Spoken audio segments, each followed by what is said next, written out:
Chairman నిన్న తల వాచాల చివాట్లు పెట్టారు. అది హౌస్ ఆఫ్ ఎల్డర్స్ అండి.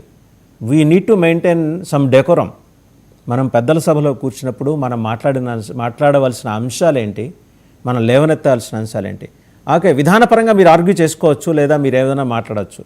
బట్ ఎన్డీఏ పక్షంలో ఉన్న తెలుగుదేశానికి చెందిన వాళ్ళు మీరు మాట్లాడండి, బయటకు వచ్చి మాట్లాడండి, పార్లమెంట్లో వెలుపల మీడియా పాయింట్కి వచ్చి మాట్లాడండి. Nobody will object you. ఎందుకని అంత గతి తప్పి ఆయన మాట్లాడాల్సి వచ్చింది? ఎక్కడైనా YCP is losing its senses? ఆ సందేహం అన్న కలుగుతుందా మీకు?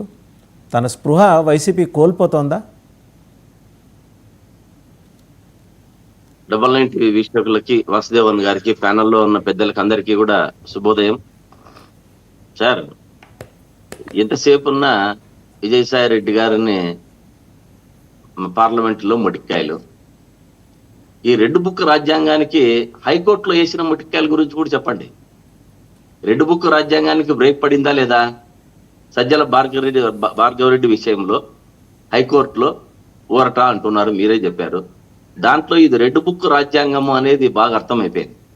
అంటే ముందు నుంచి నేను ఒకటే చెప్పుకొస్తున్న వసుదేవన్ గారు, ఇది డైవర్షన్ పాలిటిక్స్ లో వారన్నీ ఒక్కటొక్కటి లడ్డు బోటు సోషల్ మీడియా ఇవన్నీ చేసుకుంటూ వస్తున్నారు. జగన్ గారి ఫ్యామిలీ గురించి కానీ, ఇప్పుడు ఇంకొకటి గురించి కానీ, రేపు నిన్న అదాని జరిగినప్పటి గురించి కానీ, ఈ రోజు కానీ, ప్రతి ఒక్కటి కూడా ఏదన్నా నిర్ధారణ అయ్యి ముందుకు పోతా ఉందా? ఏది పోవడంలే.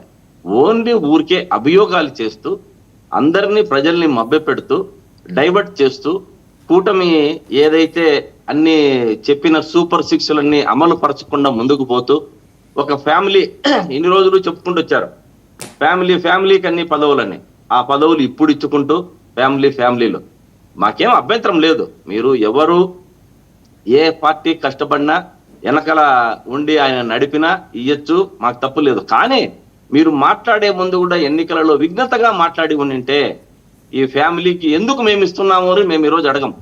కొంచెం పవన్ కళ్యాణ్ గారి చాలా సభల్లో చూసా, ఫ్యామిలీలకు అంతా పదవులు ఇస్తున్నారు, నేను దీన్నంతా అడ్డుకుంటాను అన్నారు. కానీ ఈరోజు ఏం జరుగుతుంది?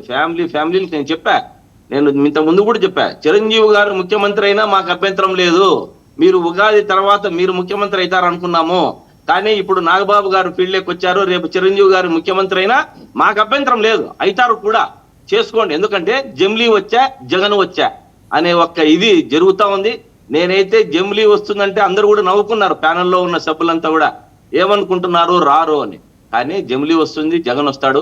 కానీ ఈ మధ్యకాలంలో మీరు చెప్పారు వసుదేవన్ గారు మన నాగబాబు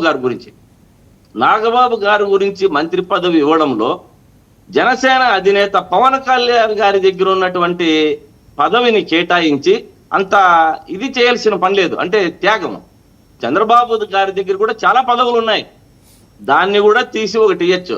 పవన్ కళ్యాణ్ గారి దాంట్లోనే ఇవ్వడం లేదు. కానీ దీంట్లోనే పవన్ కళ్యాణ్ గారిని చంద్రబాబు ఎలా బ్రేక్ వేస్తున్నాడు, ఇతను వేసే దూకుడికి ఎట్లా చెక్కు పెట్టాడు అన్న విధానాన్ని మనకు సుస్ఫుటంగా తెలిసిపోతుంది. ఎందుకంటే పవన్ కళ్యాణ్ గారి దగ్గర ఉన్న పదవుల్లోనే పంచడం అనేది ఒక చాలా బాధాకరం. ఎందుకంటే ఆయన దగ్గర ఉన్న ఒక్క దాంట్లోనే తీసిస్తున్నారు. అదేవిధంగా చంద్రబాబు తెలివితేటలకు, కుటిల రాజకీయాలకు ఇది నిదర్శనం. ఆయన దగ్గర కూడా దండిగా ఉన్నాయి. యాక్చువల్గా రాజ్యసభకు పోవలసిన నాగబాబు గారిని రాజ్యసభకు పోనీయకుండా అడ్డుకున్నారు. అంటే అక్కడే వారి తెలివితేటలు తెలిసిపోయాయి. ఎందుకంటే ఈ జనసేనాని దగ్గర నుంచి ఢిల్లీకి పోయి చక్రం తిప్పి వీరు ఏదో వ్యూహాన్ని చేస్తారు అని అతనికి గుర్తించే వీరి చేసే దూకుడికి తట్టుకోలేక పవన్ కళ్యాణ్ గారి దగ్గర ఉన్న పదవులలోనే ఇతనికి పంచే పరిస్థితి వచ్చింది.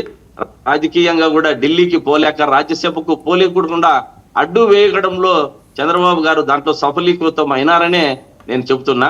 అదేవిధంగా బీజేపీలో ఇప్పుడు బీజేపీ మనకు అన్ని రాష్ట్రాల్లో కూడా